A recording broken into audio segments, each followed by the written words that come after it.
नमस्कार। सकला चैनल में आप सभी का स्वागत है। मेरे पिछले वीडियो में आपने मन को वश करने के कुछ साधनों के बारे में सीखा। अब आगे तीसरा साधन है मन की क्रियाओं पर विचार करना। मन के प्रत्येक कार्य पर विचार करना चाहिए। रात को सोने से पूर्व दिन भर के मन के कार्यों पर विचार करना चाहिए। यद्यपि मन की सारी उधेड़-बुन का स्मरण होना कठिन है, परंतु जितना याद रहे उतनी बातों पर विचार कर जो संस्कार सात्विक मालूम हो उनके लिए मन की सराहना करनी चाहिए और जो संकल्प राजसिक और तामसिक मालूम हो उनके लिए धिक्कारना चाहिए। इस तरह के अभ्यास से मन पर सत्कार्य करने और असत्कार्य छोड़ने के संस्कार जमने लगेंगे, जिससे कुछ ही समय में मन बुराइयों से बचकर भले भले कार्यों में लग जाएगा। मन पहले भले कार्य कर वाला होगा, तब उसे वश करने में सुगमता होगी। कुसंग में पड़ा हुआ बालक जब तक कुसंग नहीं छोड़ता तब तक उसे कुसंगियों से बुरी सलाह मिलती रहती है। इससे उसको वश में करना कठिन होता है, पर जब कुसंग छूट जाता है तब बुरी सलाह नहीं मिल सकती। दिन रात घर में उसको माता पिता के सदुपदेश मिलते हैं और वह भली भांति बातें सुनता है। फिर उसके सुधरकर माता पिता के आज्ञाकारी होने में विलंब नहीं होता। पहले मन को बुरे चिंतन से बचाना चाहिए। जब वह परमात्मा संबंधी शुभ चिंतन करने लगेगा तब उसको वश में करने में कठिनाई नहीं होगी। नंबर 4, मन के कहने में ना चलना। मन के कहने में नहीं चलना चाहिए। जब तक मन वश में नहीं हो जाता तब तक इसे शत्रु मानना चाहिए।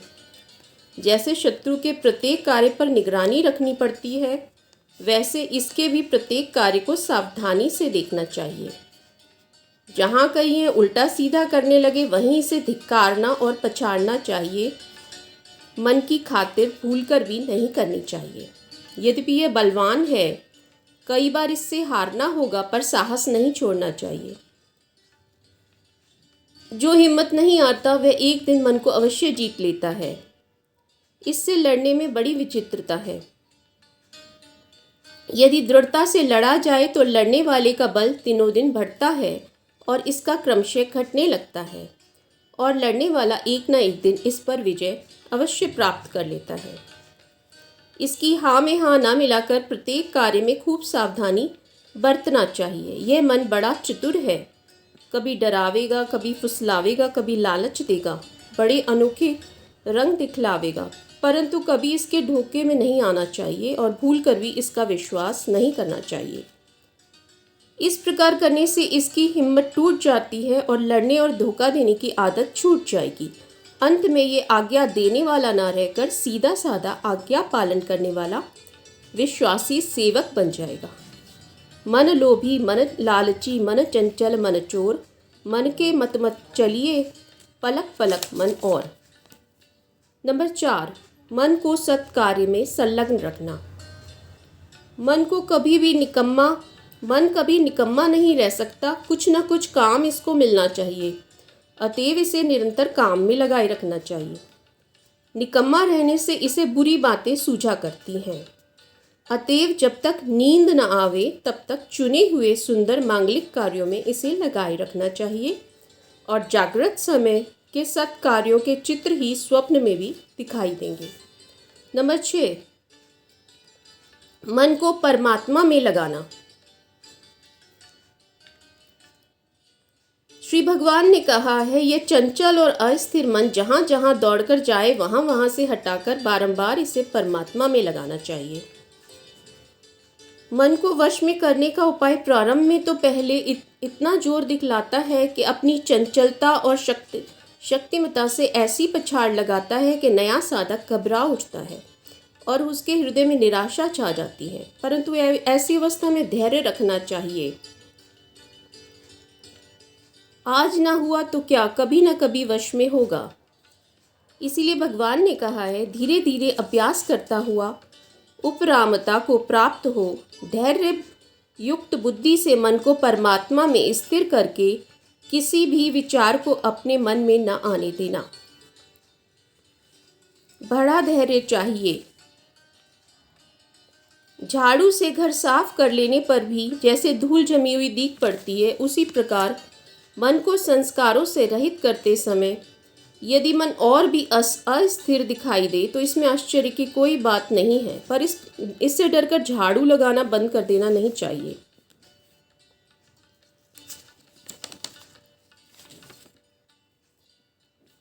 इस प्रकार की दृढ़ प्रतिज्ञा कर लेनी चाहिए कि किसी प्रकार की वृथा चिंतन, मिथ्या संकल्पों को मन में नहीं आना देना चाहिए।